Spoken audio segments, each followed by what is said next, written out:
contacto con el doctor Juan Carlos Duarte. Doctor, ¿cómo le va? Buenas tardes. Hola Rolando, ¿cómo estás? Bien, doctor. Bueno, nos dimos por enterado recién, me imagino que ustedes también ya, con relación al requerimiento que presentó el Ministerio Público con relación a esta denuncia que se había presentado en su momento o que se abrió en el Ministerio Público por este supuesto caso de soborno. ¿Usted estuvo acompañando esto a lo largo de este tiempo? Así mismo, hoy nos enteramos de que se presentó en sede judicial el pedido de desestimación de la denuncia hecha por el Ministerio Público. Y sí, nosotros, desde un comienzo, cuando ocurrió aquello el 12 de agosto del 2022, con la declaración del señor embajador Marc Ochil, nos pusimos a disposición de la Fiscalía para que se nos investigue. Y obviamente en ese tren de investigación también pedimos diligencias para que el Ministerio Público pueda desplegarla y demostrar así que tal cosa nunca ocurrió. Y es lo que ahora tuvo un desenlace con la presentación de la desestimación por parte de la Fiscalía, que es un grupo grande de fiscales que creo que estaba encabezado por Francisco Cabrera y la fiscal Matilde Moreno, la fiscal adjunta Matilde Moreno, y que hoy tuvo ya su desenlace con las diligencias que se hicieron de investigación por parte de ellos para ese desenlace, como te digo, de la desestimación de la denuncia por la inexistencia del hecho civil. Doctor, desde un primer momento recuerdo que habían pedido a ustedes que se adjunte documentos. Creo que la Fiscalía llegó a pedir también a través de la embajada datos relacionados a eso, pero no se llegó a adjuntar.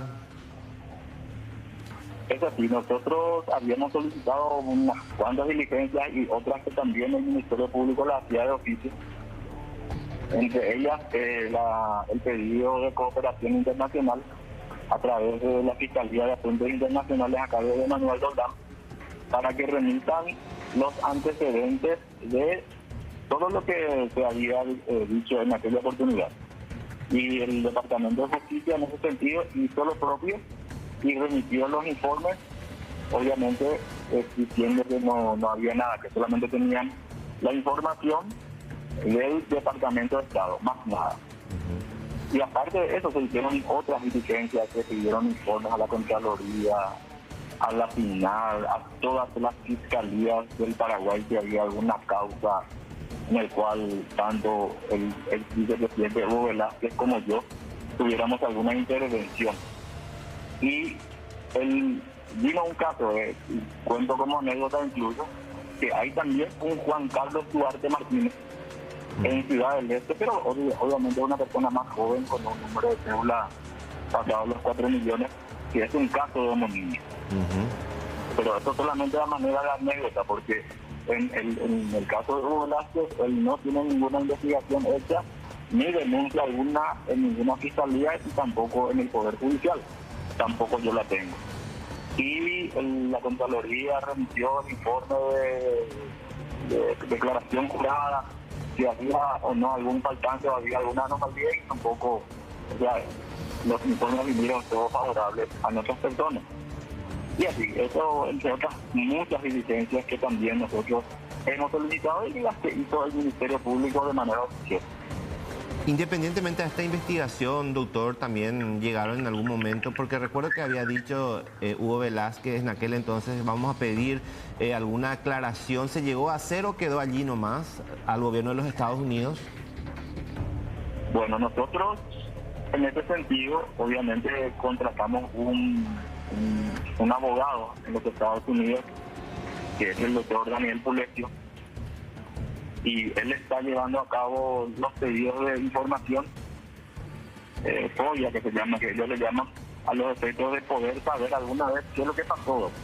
Creemos nosotros, y conforme a lo que nos dijo el abogado en los Estados Unidos, que la embajada americana pudo haber tenido una información falsa respecto a estas cuestiones que finalmente golpearon bastante.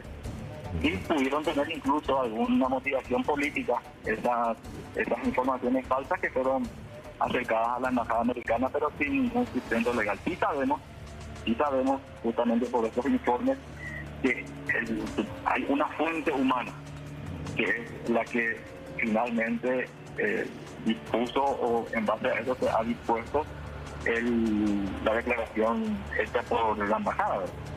Pero no pasó de ahí, porque justamente el Departamento de Justicia, que es la encargada de la investigación en los Estados Unidos, también de hechos, obviamente de naturaleza penales, no tiene ninguna información al respecto. Y eso es lo que se envió desde los Estados Unidos a través de cooperación internacional y está plasmado también en la copiosa prueba que fue juntada a la carpeta de investigación. Finalmente, doctor, esta fuente humana que usted hace referencia a la Fiscalía Paraguaya nunca supo, no pudo llamarlo a declarar.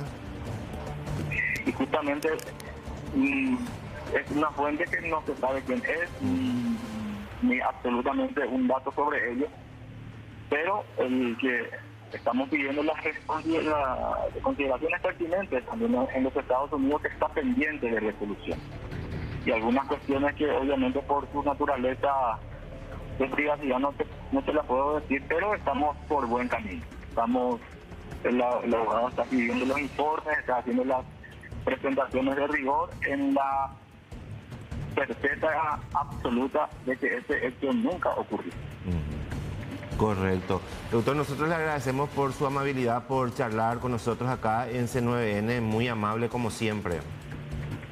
Cuando quiera, Rolando, estamos a disposición siempre. El que nos teme, entonces siempre vamos a poner la cara donde sea, porque finalmente te digo de corazón, esto me afectó muchísimo en materia profesional, materia familiar, más que nada. Y se está haciendo justicia. Y yo creo que, como te digo, esto alguna vez se va a saber. Y vamos a demostrar, como ya lo estamos demostrando acá en la Fiscalía a nivel Paraguay, que esto nunca ocurrió. Que la información falsa pudo llegarle a la gente de la embajada americana son realmente falsas. Y tuvieron que tener algún otro trasfondo que nosotros creemos que pudo haber sido el trasfondo político. Y esto, a las órdenes, como siempre, Yolanda. Muchas gracias, doctor Juan Carlos Duarte. Uno de los que fue investigado también por el Ministerio Público, ustedes recordarán que se hizo la designación de significativamente corrupto al vicepresidente en su momento de la República, Hugo Velázquez.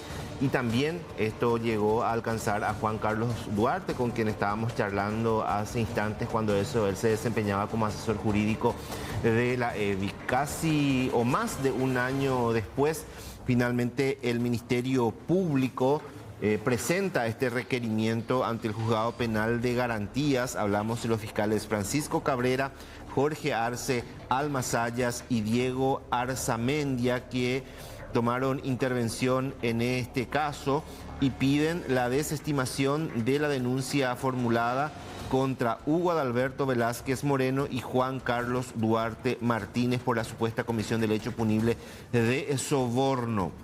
Y menciona también en otra parte, la presente investigación se originó como consecuencia de una conferencia de prensa realizada el 12 de agosto del 2022 en la Embajada de los Estados Unidos en nuestro país y realizada por el embajador norteamericano Max Oldfield. En dicha oportunidad se comunicó al Ministerio Público la presunta participación del ex vicepresidente de la República, Hugo Velázquez, en actos de corrupción, específicamente un supuesto ofrecimiento de dinero realizado a un funcionario público a través del ex asesor jurídico de la entidad binacional de Cinetá, Juan Carlos Duarte, dice parte de este documento que fue presentado en las últimas horas por estos fiscales. Ya escuchaban lo que decía también Juan Carlos Duarte. Paralelamente a esto, ellos designaron un abogado en los Estados Unidos que está siguiendo también de cerca y levantando toda la información del por qué el gobierno los designó significativamente corruptos en agosto del 2022.